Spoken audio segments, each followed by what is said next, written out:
In this video, we are going to learn about the grab group number by using the bulk WhatsApp sender software. First, we open the bulk WhatsApp sender software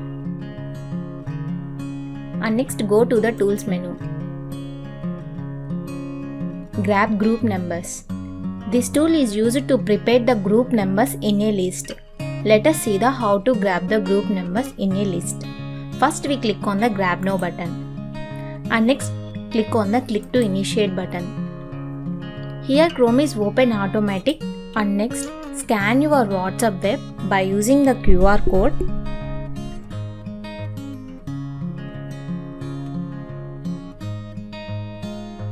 And next come back to bulk WhatsApp sender software.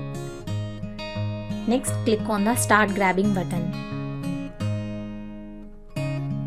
It grabs the all groups in your WhatsApp account. Next you select your required group. Next click on the select button. Here choose your required location and save your file. Click on the save button. File downloaded successfully. Let us check the downloaded file. I am saving the file in desktop. This is my file.